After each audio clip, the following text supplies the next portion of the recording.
میں ہوں نویس ستی اور آپ دیکھ رہے ہیں ہمارا کیپٹل ون ٹی وی جو کہ ڈیجیٹل پلیٹ فارم ہے۔ بات کریں گے کہ اس وقت جو گزشتہ 4-5 دن میں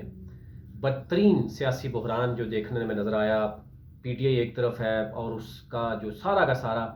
جو مبینہ طور پر الزامات تھے، وہ مبینہ طور پر جو الزامات سامنے آئے ہیں اور جو چیزیں ہوئی ہیں وہ اسٹیبلشمنٹ کی، اور آج بھی عمران خان نے جو رہائی کے بعد بھی یعنی سپریم کورٹ نے انٹروین کیا اور پھر یہ باتیں بھی چلنا شروع ہو گئی کہ جناب ڈیل ہو گئی ہے پی ٹی آئی اور اسٹیبلشمنٹ کے درمیان۔ لیکن آج جو بیان سامنے آئے خان کا، جو اس نے کہا جی صرف ایک آدمی ہے، وہ اسٹیبلشمنٹ کی طرف ان کا اشارہ ہے کہ وہ ملک میں یہ انارکی پھیلا رہا ہے اور مجھے کوئی پتہ نہیں ملک کا کتنا بڑا، یعنی 60 ارب کا مبینہ طور پر الزام بتایا جا رہا ہے اور 60 کھرب سے زائد نقصان ہو گیا۔ اس وقت پوزیشن کیا ہے پاکستان میں؟ پھر ساتھ ہی آزاد کشمیر میں آخری رمضان کے آخری ایام میں، عید سے چند دن قبل وہاں پر بھی بڑی تبدیلی آئی۔ آپ اندازہ کیجئے کہ چودھری انوار الحق جو کہ تحریک انصاف کے پلیٹ فارم سے الیکشن جیتے، اس کے بعد آزاد حیثیت سے وہ پرائم منسٹر بنائے گئے، اور پرائم منسٹر بنانے والے آپ کو پتہ ہی ہے کون ہیں۔ لیکن سردار تنویر الیاس کا اس سارے معاملے میں کیسے پتہ گول ہو گیا، یعنی اندازہ کر لیں کہ جو لوگ کہتے تھے کہ وہ پیرا شوٹر ہیں، ان کو سیاست نہیں آتی، وہ انہوں نے شاید ایک ہفتے کے اندر ثابت کر دیا کہ واقعی وہ سیاسی نہیں ہے، وہ ایک کارپوریٹ سیکٹر کے تھے، وہ یس اور نو کی جو ہے وہ سیاست کرتے رہے ہیں، اور جو لوگ جتنے بھی لوگ دائیں بائیں ان کے تھے وہ الیکٹڈ بھی نہیں تھے، جو پیرا شوٹر انہوں نے اپنے پاس بلائے اور رکھے، یعنی جو ان کے جتنے بھی نزدیک ترین لوگ تھے وہ خوش آمدید تھے، اور انہوں نے اس لیول پر جا کر ان کو گرا دیا کہ آج پی ٹی آئی کی بنیادی رکنیت سے بھی ان کو نکال دیا گیا۔ اور 2 دن پہلے، یعنی آپ اندازہ کریں عمران خان کی گرفتاری سے 1 دن پہلے، وہ جو جن لوگوں نے ان کو یعنی ملاقاتیں ہوئی ہیں، میں آپ کو بتا بھی دے دوں گا، ڈیٹیل آپ سے شیئر کروں گا کہ سینئر صحافی ہیں، نیو ٹی وی کے ساتھ منسلک بھی ہیں، نصر اللہ ملک صاحب کے ساتھ کچھ دوستوں نے ملوایا ان کو، اور وہ اب ان کو پوری یعنی وہ ان کو ایڈوائز دے رہے ہیں کہ جناب آپ جو ہے وہ ابھی یہ بیان دیں، ابھی یہ بیان دیں۔ تو اپنے موصوف کی اپنی تو جو بصیرت ہے یا جو ہے وہ تو آپ کے سامنے آ گئی ہے تحریک انصاف میں، جو جس طریقے سے انہوں نے وہ کیا۔ لیکن تحریک انصاف کے سارے لوگ بڑے خوش ہیں کہ ایک پیسے کے نام پر آنے والا شخص جو پیرا شوٹر ہے وہ نکل گیا پارٹی سے، بنیادی رکنیت سے بھی گیا۔ تو یوں یعنی لوگوں نے کہا جی وہ بلی تھیلے سے باہر آ گئی۔ 1 دن پہلے وہ انہوں نے جناب عمران خان کے حوالے سے گفتگو کی کہ جناب وہ جو اسٹیبلشمنٹ بات کر رہے ہیں ایسا نہیں ہے، میں پتہ نہیں کیا کروں گا۔ کہا جا رہا ہے اب روکڑی صاحب جو ہے آپ کو پتہ ہے وہ بھی پہلے پی ٹی آئی کے ساتھ تھے اور وہ چلے گئے، اور یہ اب دونوں ایک ہی جو ہے وہ کشتی میں سوار ہو گئے۔ لیکن نصر اللہ ملک صاحب نے جو ان کو کہا ہے کہ کوشش وہ کر رہے ہیں کہ آپ اسٹیبلشمنٹ کے ساتھ یا نون لیگ کے ساتھ آپ کو مینج کروا دیں گے، آپ ٹینشن نہیں لیں، آپ کھل کر جو ہے نا عمران خان کے خلاف آ جائیں، آپ اسٹیبلشمنٹ کی بات کریں کہ اسٹیبلشمنٹ کے خلاف جو بھی بولے گا وہ اس کے درمیان جو ہے نا وہ دیوار بن جائیں گے۔ تو یوں بیچارے جو ہے وہ ریت کی دیوار خود ثابت ہوئے۔ اتنا بڑا نام بنانے کے بعد، یعنی جب بات ہوتی تھی جناب کہ سردار تنویر الیاس بزنس ٹائکون ہے جناب، بہت بڑا پیسہ اس کے پاس، زرداری اس کی جیب میں ہے، شہباز شریف نواز شریف اس کی جیب میں ہے، عمران خان اس کی جیب میں ہے، تو یوں یکدم جو ہے نا وہ، لیکن کیونکہ ظاہر سیاست میٹر کرتی ہے، جس بندے کو سیاست نہ آتی ہو اور جو یس یا نو میں یا پیسے کے بل بوتے پہ آتے ہیں وہ چیزیں سامنے آتی ہیں۔ لیکن ظاہر ہے اب کیا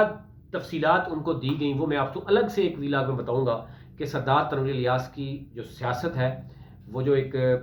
غبارے میں جو ہوا تھی وہ کیسے ایک ٹھس کر کے نکل گئی، اور یوں یعنی وہ آزاد کشمیر کی سیاست اور پی ٹی آئی کی سیاست سے فارغ ہو گئے۔ اب ظاہر ہے وہ نون لیگ میں آتے ہیں، پیپلز پارٹی میں آتے ہیں، یا الگ کنگز پارٹی کا حصہ بن کے آزاد کشمیر میں کچھ کرتے ہیں، ایک الگ بات ہے، لیکن وہ اب اسٹیبلشمنٹ کا حصہ بن گئے کہ وہ جو کہیں گے وہ کہیں گے، جو ان کو کھلا رہے ہیں وہ بھی شاید آپ سے شیئر کریں گے کہ کون کیا کر رہا ہے۔ دوسری طرف آ جناب انوار الحق صاحب نے جناب انہوں نے ان کے حلقے سے کچھ پی ٹی آئی کے لوگوں نے احتجاج بھی کیا عمران خان کے لیے، آزاد کشمیر کے باقی حلقوں سے بھی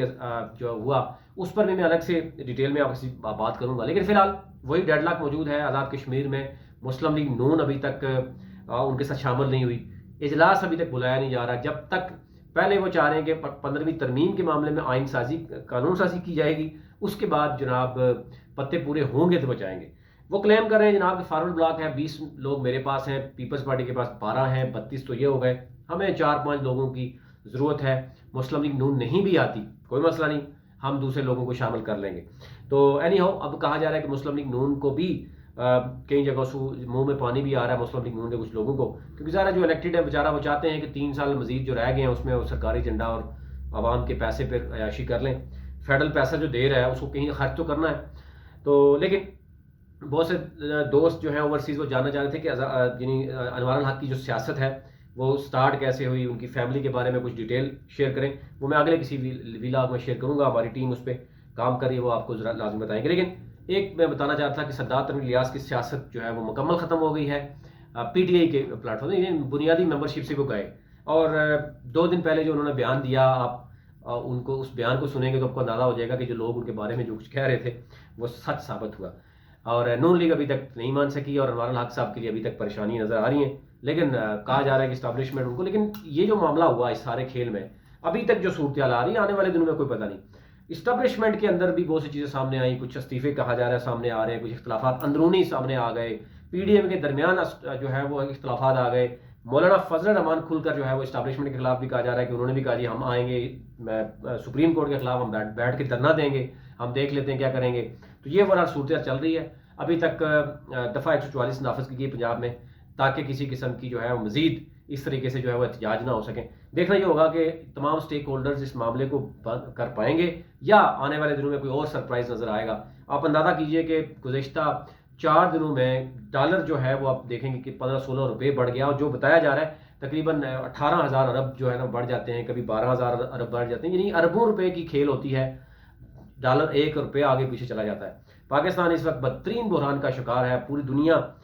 تماشا دیکھ رہی ہے، پڑوسی ملک تماشا دیکھ رہا ہے. کبھی ہم کشمیر میں سرپرائز کرتے ہیں، کبھی ہم پنجاب کے پی میں کرتے ہیں، کبھی فیڈرل میں اس طرح کی چیزیں چل رہی ہیں، اور آنے والے دنوں میں کیا ہوگا کچھ بھی کہنا قبل از وقت ہے. اپنا اپنے ملک کا خیال رکھیے. آنے کے بعد